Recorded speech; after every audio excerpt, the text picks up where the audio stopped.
This week on The Loud Quiet, Communicating Better as Empty Nesters with Rebecca Mullen. Hey everybody, welcome back to The Loud Quiet. Got a question for you. What is the one thing you probably could always do a little bit better in your relationship?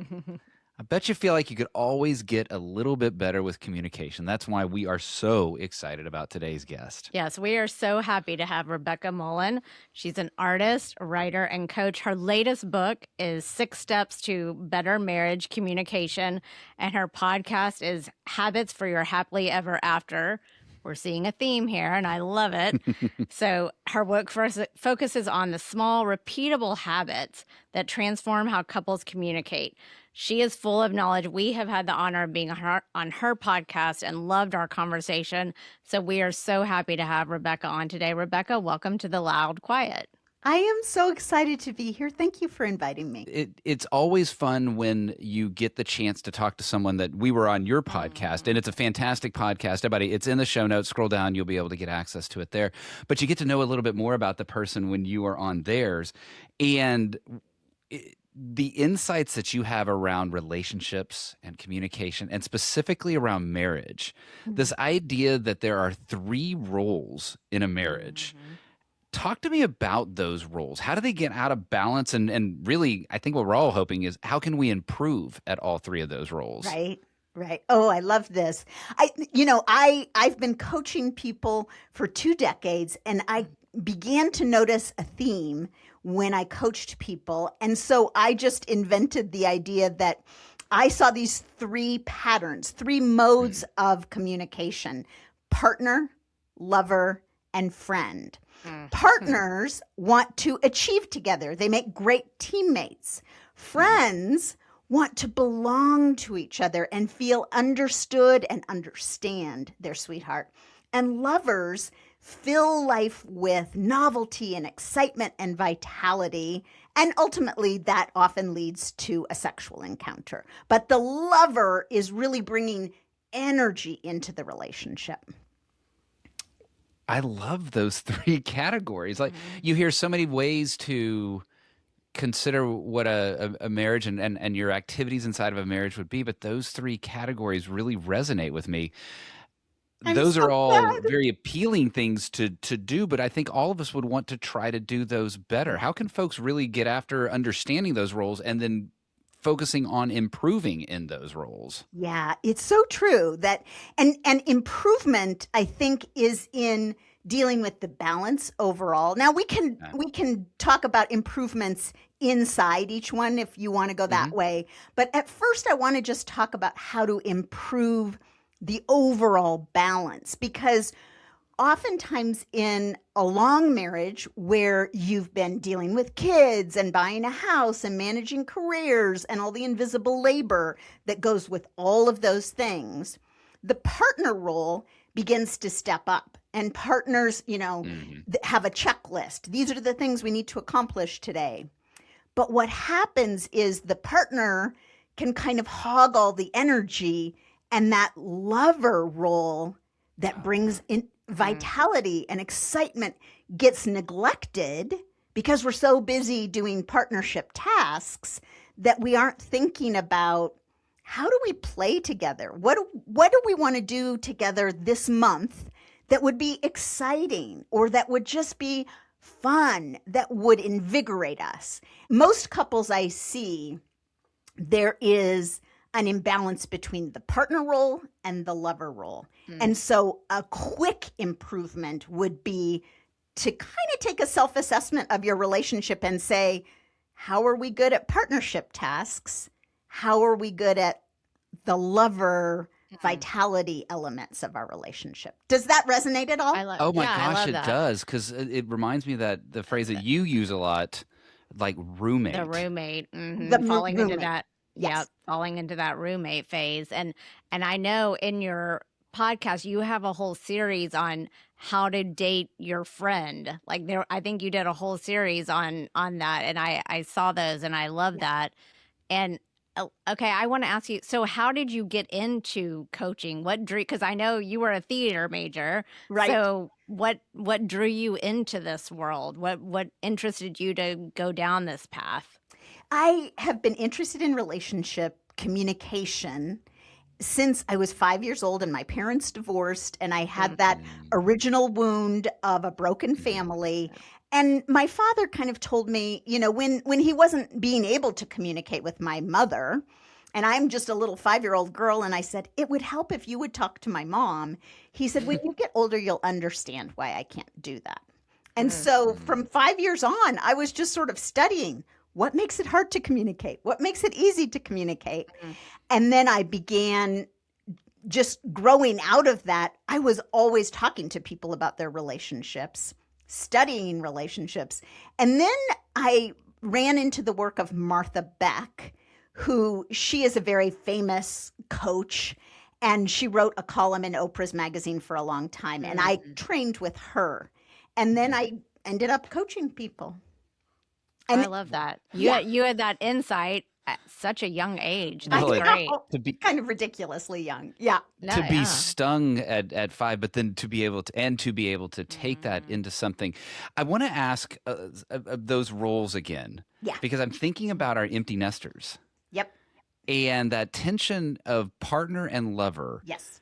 I think happened a lot, even in our own relationship, when the kids were there, like you said, because so much of the productivity and the goal setting is around kids and getting them raised and getting them launched and what that looks like. Well, when they're gone, well, then that frees up space for lover. Have you seen couples find that difficult to make that transition at that point? 100%. Because there isn't really the same, and I'm air quoting here, kind of reasons to be a partner, but they've forgotten how to be the lovers. Well, I think you've just hit on the most common imbalance is you're so focused on all that partnership energy, and you find a lot of intimacy in being teammates together, raising these kids, getting them launched. But you forget to, look just into the eyes of your lover and go, what is important to me about my person? And I know, the two of you, Rick and Clancy, have been so intentional about, I remember the question you asked at first when these kids were about to launch, and you said, do we have things we can still talk about? Are we going to be friends when we, and so what you did is you built yourself a scaffolding of, how are we going to be intentional about dating? How are we going to be intentional about bringing new people into our world? And by having new experiences or new people, you invited that lover energy to be rekindled. I think we had maintained definitely the friendship and the partner aspect. And a baseline lover aspect. And baseline, yeah. But I think, as with probably a lot of your listeners too, because you have a lot of younger listeners as well, that lover aspect sometimes gets pushed, I think, to the side a little bit. And so, but I think that we had done a pretty good job of maintaining that along the way. It helped us for sure. I think it's interesting that I think almost recognizing that the lover gap was there, and then also as we chose to lean more into being partners, that almost oddly enough, that building this podcast together and all that we did there almost connected us in a way that allowed us to even explore that friendship and that lover aspect of it. Yeah. But here, I want to make an observation, because I think you guys partnering up to do a business is sort of sexy and full of vitality, because you're both learning all these new things. You're meeting all these new people when you ask them to guest on your show. So, and I want to make a distinction for your listeners between we have a good sex life and we're great lovers. Because that lover energy is inviting the magnetic, the sexy energy that, what it feels like when you look across the room at your sweetheart and you've seen them every day for years and years and years, and they just feel familiar. That is wonderful friend energy. You feel like you belong to each other. But when your sweetheart goes out and gets a whole new outfit or a whole new look, or you're seeing things come out of your sweetheart's mouth because there's now a microphone and this whole intention of a show to build. You go, hey, I didn't even know that would be who you are. And that's exciting. And We've been surprised. We've had those moments, yes. We've certainly been and sometimes that surprise goes well, and sometimes that surprise goes a little off the rails a bit. but off the rails is good too, don't you think? Yeah. Because then you kind of go, hey, I didn't like that. And I think being a good lover is about being selfish and saying, this is what I want in my relationship. And when two people show up with I want energy, that can light a fire. Okay, I want to shift back to, we've talked about roles, back to somewhat of communication. Okay, saying sorry, because we have been dealing, even with our daughter has been dealing with a situation this week of why it's so hard for someone to say, I'm sorry. And one of the things, you have the 4 steps to a good apology, but you also say that you can start an apology and without any intention, it could come out and make things worse. So explain that to us. Yeah, I think sorry is one of the things that will build or affirm your relationship when you can do it in a skilled way, right? But we hesitate as a species to say sorry because it's sort of like saying, I did it wrong. And our, ancient ancestors, if you did it wrong and you were banned from the tribe, you died, right? So it's scary to think that we might do it wrong. And that, I think, accounts for why people are so reluctant to say, I'm sorry, or to even notice that they maybe didn't show up as their best self.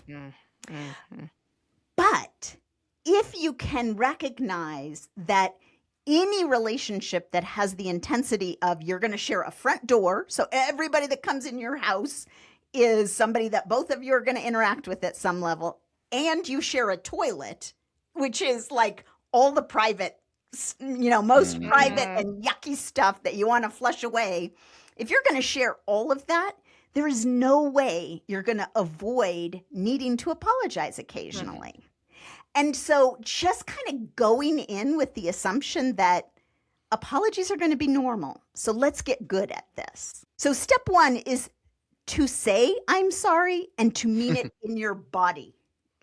A lot of people say, oh, I'm sorry that, and you can feel them saying, I'm sorry you feel that way. Oh, yeah. But not, I'm sorry. I did something that I want to do better in the future. So first step, say sorry and mean it. And you might have to go exploring before you can do that authentically. Step 2 is to say, I did blah, blah, blah, blah, blah. So I'm sorry because I did this thing where you were trying to talk to me and I wasn't 100% present. That way you own your behavior. Step 3 is to mention how that, you imagine how that makes your sweetheart feel. I'm sorry, you were trying to talk to me and I was checked out. And I imagine that makes you feel really like I don't see you and I don't value your feelings. Step 4 is to acknowledge a plan for the future. So I'm sorry, you wanted to talk to me and I was distracted. That probably makes you feel invisible. Here's my plan for the future. When you want to talk to me and you can see I've got my phone in my hand, would you just touch me on the shoulder and say, hey, this is one of those moments. I want your full attention. And that way you kind of, can you imagine how if you apologize like that, it would actually make conflict a window of connection possibility. Yeah. Right. Right. Right. Yeah. I'm sitting here thinking of all the apologies that I've heard and all the apologies that I've given. I maybe think 3% have hit at least some portion of your form. Well, yeah. I mean, And early on early on and even into, I'd say, younger years of our marriage, I was so bad at it. And you would always be like, we didn't have closure. I didn't get the closure of because I would say, I'm sorry. I still say that now, but then though. I wouldn't go on any further. No, I've gotten better. I didn't say better. No, I'm saying, but it still occurs, right? That we are always looking for that closure. We're looking for that closure. What you described there is such a moment of clarity. I know, yeah. Right? It seems very organized, very clear. And you Yeah. also talk about that in your book of the steps of getting clear. And you referred to this black hole of confusion that's making communication difficult. I love the idea of communication and clarity, and yet we seem to live in a world of those black holes. Talk to me about that. Yeah. Well, I mean, you've hit on the reason that we often need to apologize is when you're having sex with somebody, there's this gorgeous oneness that happens between you. And that oneness feels amazing until the downside is I feel so one with you that I imagine you can read every thought I have. And I imagine that we think exactly the same about everything. So you make all these assumptions and Sounds you like trip. Rebecca's in our house. Yeah. What do you think what's the black hole that sucks the two of you in the most? Ooh. I think it's when someone says something and it gets taken differently than how that person meant it to be said. Totally. It's heard differently than it was said. And I have found a lot of times that comes when there's baggage from the past being brought into the present. Yes. So there's an assumption that The a behavior assumptions. is a behavior is motivated by something based off of what that behavior was motivated on in the past. Yeah. But today's behavior may have had nothing to do with that, but that past baggage often brings a lot of that black hole of confusion to us. And so one of the clarity statements that I recommend in this moment is, I can see I just hurt your feelings. Let me back up and tell you what it's like to be me in this moment and why I just said that. Because that owns the behavior. It's sort of like that step in the apology. When I own my behavior as mine, then what you hear, I'm kind of inviting you to own what you hear as a reflection of who you are inside. And so if I say, this is what it's like to be me, I wasn't trying to make some comment about how tidy you are. I was just saying, I'm feeling overwhelmed.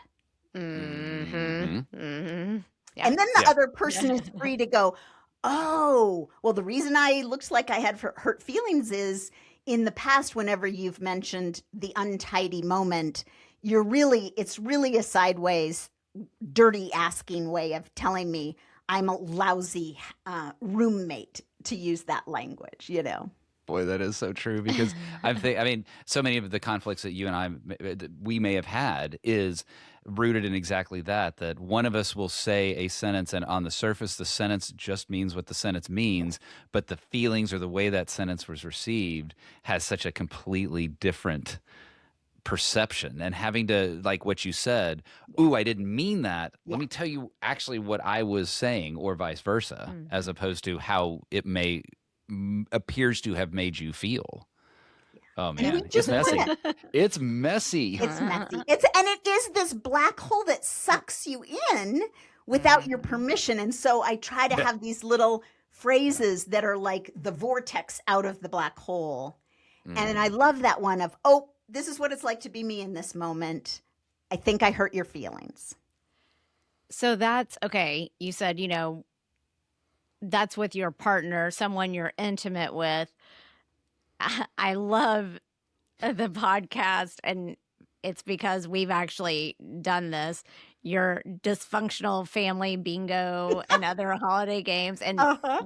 we have actually, on the way to Thanksgiving, you know, every family has members that have their quirks. And so we're like, okay, who's going to do this first? Who's going to do this first? So we've actually done that in the car, made a bingo card. Nice. So how do you do that with people that, you're not on that intimate level with, how does that work? Because you may not be able to say something like that, but something may get misconstrued, or they may say something that, I don't like the way you cut those carrots, like you said on the bingo card.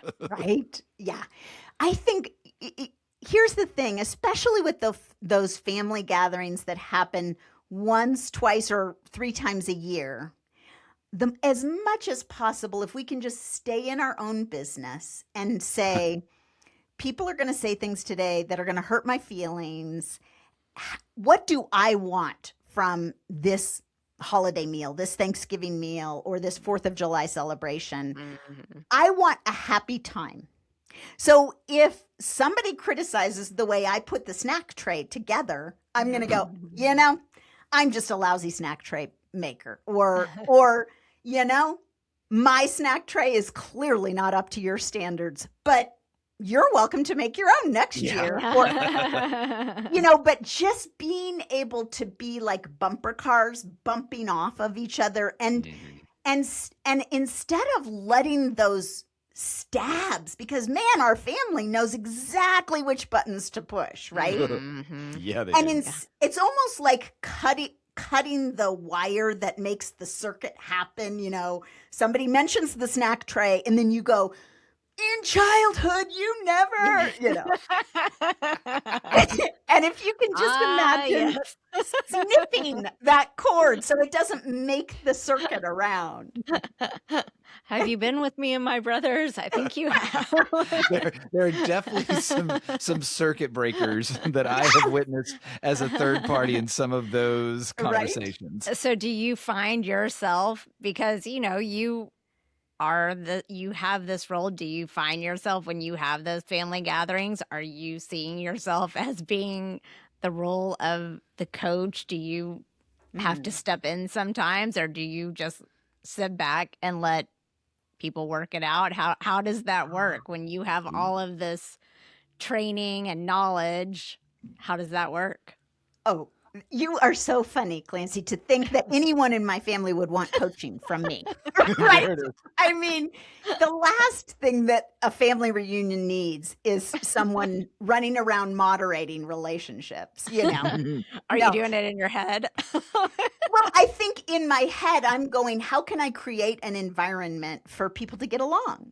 Yeah. So water balloons or, some kind of game that makes people laugh. And I have a whole list of questions that are these super silly but spontaneous. Hey, everybody, what's your favorite season of clothing to wear? Mm-hmm. And it's such a non sequitur. Nobody asks that kind of thing. Mm-hmm. And so it kind of captures people's attention away from whatever the needling thing of the moment is and go, season of clothing, why are you asking? Mm-hmm. But for me, I like that. And the idea of it sounds like, to your point of it cuts. It's the circuit breaker. It disrupts that flow that suddenly you're arguing about the childhood snack tray when you were 4 years old, and that really kind of breaks that conversational trap, is what it sounds like. You had said something. It was just a little while ago where you're talking about trying to get what you wanted out of a relationship and how that can be so hard when we're talking about communication. And why is that? Why is it so hard for us to be able to communicate and actually get the things that we want out of a relationship? Is there a way for us to manage that better? Oh, I love this question. And the answer is hard. I mean, when we all want to be loved, what I want you to want me. Do you know that song? As soon as you said it, and you said it in the exact rhythm too. We love that song. And so, because we want to be wanted, we just are these little need suckerfish walking around trying to get what we want. And if we can just switch flip the script to what kind of situation do I want to create today? This is what y'all are doing with your book and your podcast. You're saying, what do we want the empty nest era of our life to give us and to give our community? I mean, you're entering your community, creating places for people to belong. And that's probably what you want, is to belong. But what you're doing about it is inviting people in. So you are essentially saying, I want you. I want you in my group. I want you in my house. I want you on my podcast. And then when people feel wanted, they cozy up to you like a kitty on a lap. Yeah. I can see that. Yeah. Just that feeling needed, feeling wanted. Yeah. And we talked about the healthy habits, but there's one habit in particular. What is the one habit that you teach couples to do that will set their communication on the right track? Yeah. And this is not like going to fix everything, but it's almost like a litmus test for everything else in your relationship. And so one of the first habits I teach when I'm coaching couples is I ask them to notice the character of their hello when they first encounter their sweetheart in the day. So like this came out of an era of my life when I had little tiny toddlers, and my husband was coming home from school and he was overwhelmed and he'd had a big day, but I had had a big day with these children and I had felt all alone. And so he'd walk in to say hello and I'd hand him a baby and I'd walk out the door. Well, that's a hello that sounds a lot like goodbye. Yeah. And so I just made a promise to myself that for 30 days, I was going to say hello in a way that let him know he was my person. And so I still handed the baby and walked out the door, but I spent 30 seconds saying, how was your day? I'm so glad to see you. I've had a big day. I love that we're partners in this. Do you mind if I go on a walk just to kind of regulate my system? And it's fun. It's a funny story. When I tell clients, this did not shift overnight. You would love for me to say that once and my husband to just respond completely differently. But because I had been intimating goodbye in my hello for years at that point, I had a lot to redeposit in our relationship before my husband felt it. Yeah. And it was, I'm going to confess, it was more than 90 days of me just being tenacious about, I want him to feel my hello. And there was this one day that I didn't do it any differently, but it was like, whatever, the 89th time or whatever. And I saw my husband receive my hello. And all of a sudden, I'm getting this feeling in my body right now. I just got washed with those loving chemicals of just like, oh, you're my person. And not only were you missing out when I wasn't giving you that hello, I was missing out because I never saw you receive my hello. Yeah. And there's a podcast episode about that because I saw it and I was like, oh, I want to go back and listen to that because the title alone just intrigued me. But now you've explained it, and I want to go back and listen to that. And listeners, viewers, as you hear us mentioning podcast episodes, all of those will be tagged specifically in the show notes. And if you're watching, you'll see them in the YouTube cards as well here as we go through the screen. There's another step that you've talked about in relationship building. Like what you just described there sounds warm. It sounds logical. It makes sense to me. But there's one that seems counterintuitive, and it's when you're talking about how building boundaries actually magnifies love. Mm. And conventional wisdom would say by putting up walls and putting up boundaries, you would think that that would be blocking to that. Tell us more about how boundaries actually amplify love. Yeah. Most people enter my practice saying, I need to learn boundaries in my relationship. Mm-hmm. And I say, oh, I can teach you that. But build boundaries is step 6 of my book called 6 Steps to Better Marriage Communication. It's the last step. And it's the last step for a reason, because a healthy boundary is not just this stop sign that you put up in communication, or a stop sign that says, this is the way I want you to love me. A boundary is about, I respect my self-worth and I will not let you treat me badly. So the very first thing I need to do is I need to get clear about how I want you to treat me. And so the first 3 steps are about cultivating a clean ask. First, you have to get clear. I mean, when people first walk in, Rick and Clancy, and they tell me, I want to build a boundary. And I go, okay, we can do this. What do you want your boundary to be about? And the deer in the headlights look that comes into their eyes. They're like, that's what I want you to help me figure out. And I'm like, oh, that's not the way it works. First, we have to get clear about what you want in a loving relationship. And that clarity comes from both answering, questions like, I want my sweetheart and I to ... go on dates. I want my sweetheart and I to have pillow talk. I want my sweetheart and I to be great at managing a house together. But all of those desires are often clouded by the black hole of fears from the way we grew up, or the way that our picture of relationships was shaped. So we have to overcome the fears in order to get some clarity, in order to ask cleanly for what we want. And then you have an agreement. Then you have to beware of conditional love, because a lot of people get clear about what they want. I want you to empty the trash. I want you to be in charge of the trash. And then they agree on that. And then the sweetheart who's now going to empty the trash forgets. And the requesting partner turns their back and gives them the cold shoulder. See, I knew you didn't love me. You didn't do the thing that you agreed to do. Well, that's not a boundary.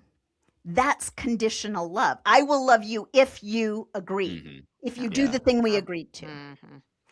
But instead, when I teach boundaries, I'll say, you want to come to a full stop. You see that full trash can.